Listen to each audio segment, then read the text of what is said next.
mga ka-EA. So for today's video, so halos araw-araw na nga umuulan mga kalapatids, no? Dahil officially pumasok na talaga ang tagulan. At ngayon, magpaparoon na dapat ako. Pero eto, sumalubong sa atin. Ayan, no? May konting araw pero umuulan. So ang update, mas kailangan natin na mas palakasin pa ang immunity or ang immune system ng ating mga warriors, no? Especially dahil ulan, so nakalakip dyan yung tinatawag na iba't ibang mga sakit. Meron salmonella, merong going light, meron ding ang pinakamadalas na kumakapit sa ating mga ibon kahit binibigyan natin sila sapat na mga pampalakas na resistensya is yung one-eye cold, which is common yan, especially pag nagkakarga ka na sa truck. Actually, last week, no, unang karga natin sa truck, after 2 days, meron tayong mga tinamaan dito ng one-eye cold. So, di talaga maiwasan yon. So, kung mild lang naman, no need na ng paggamot, no? Hindi na natin kinocure, kumbaga natural na lang. Tingnan mo na to. So, pero pag yung medyo malala na, yung talagang magang-magana yung mata, ginagawa na natin ng immediate na paraan. So, meron dito mga ilan-ilan na meron pang konti. Ito, tsaka ito. Yan. Ito, actually, hindi ito na-load, no? Kasi Team South to, eh. So, nangyari, nahawa sila dito sa nagdala ng virus, which is yung galing nga sa club training. Pero okay, mag-alala mga kalapatids, dahil okay naman na yung mga ibon.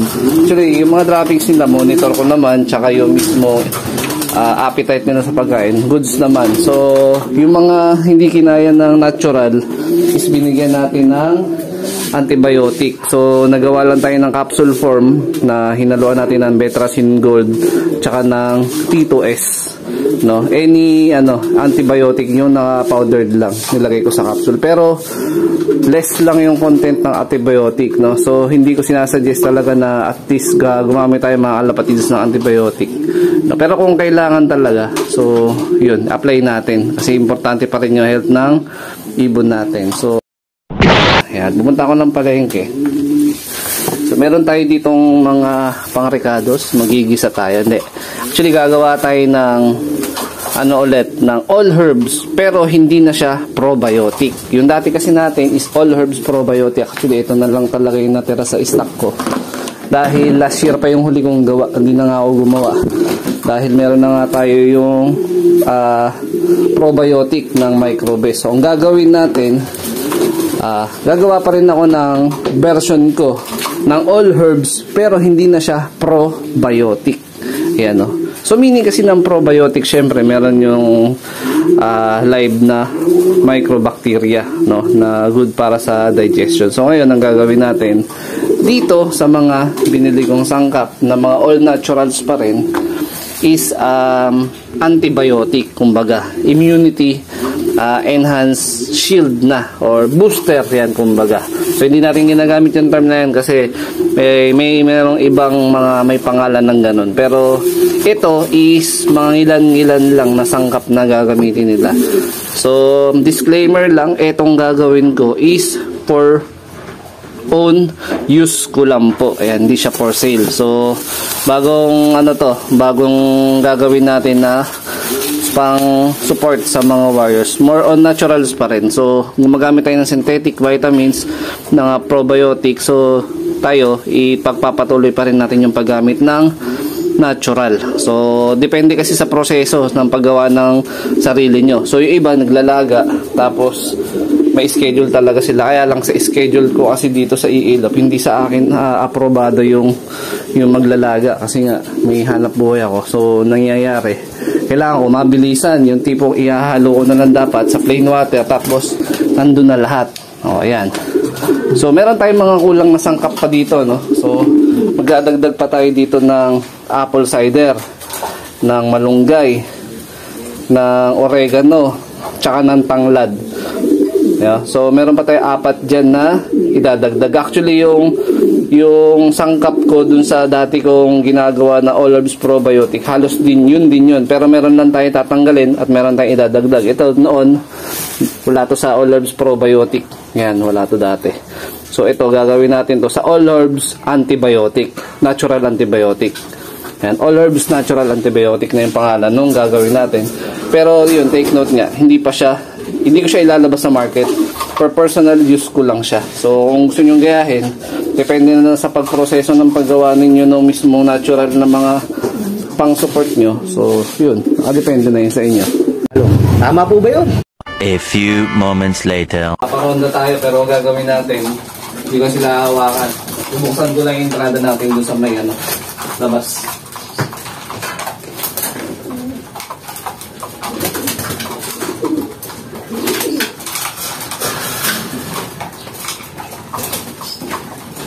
So, kahapon di ako nakapagparonda gawa ng sa mahayang panahon.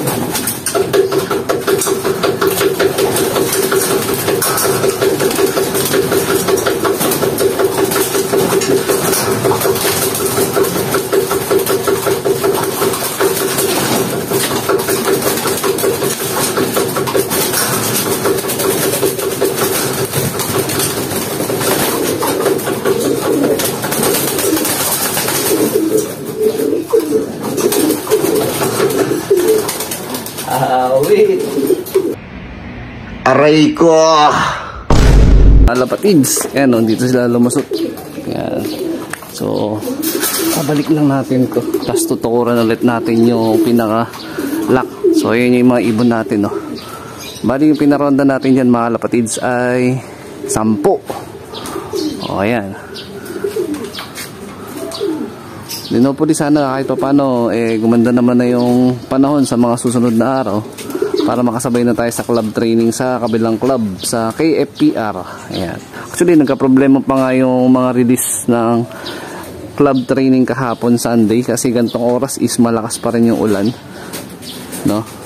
So, hindi na ako nagkarga nun kasi meron akong tinapos or inasikaso nung hindi ako umabot sa sa loading time na malapit dito sa lugar namin. So halos ngayon lang din ulit tayo nakapag-palo fly. Especially kasi ngayon may iba tinamaan na one gold. Pero okay naman na yung mga ibon. Pero mas gagawan pa natin sila ng proper way. Ayun, ang ganda naman na raging nila. Ayan. Wala na ibang ibon Proper way para mas palakasin pa yung immunity nila. Ayan. So kailangan talaga tulungan natin sila. Hindi pa pwedeng sila lang. So, ayan. For on plain water lang tayo dito. Nagpakain na tayo. Tapos, meron nga rin pala tayo dito bagong umpisa. Ayan, Ayan. Meron dito 3 egg, Ayan. Pero isa pa lang yung naipisa.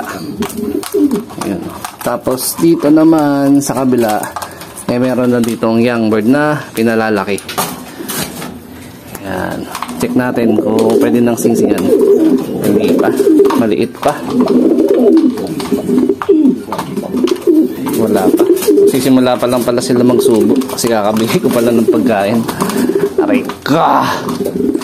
Ito, mas may size tong isa. Ayan. Latag natin sa trending bird to, no? Ayos,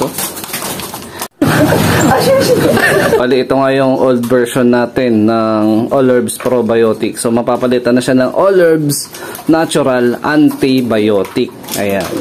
So, yung proseso ko dito, binuburo ko pa to ng at least 2 weeks to 30 days para mabuhay yung good bacteria, no? So, ngayon, bagong proseso, iniisip ko paano ko gagawin yung susunod natin na ibibigay nga sa mga ibon. So, most likely, ibang mga sangkap is available yan dito.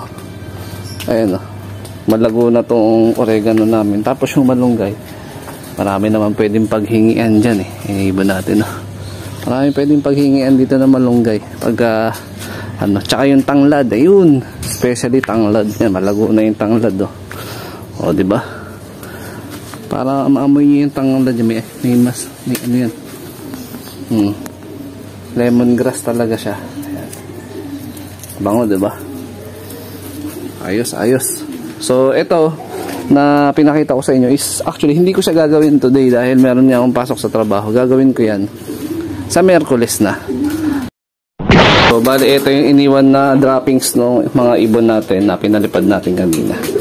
Ayan. Bago lang ito na droppings. Goods naman Ayan. So, pag meron pang mga natitira na mga droppings na ganyan, ayan, ganito lang sila kabilis talaga dinisin. Pero yung maghapon nila, pag umalis ako ng around 9 o'clock hanggang gabi, Eh, marami-rami rin yan. So, yan. Napaka-basic lang talaga din,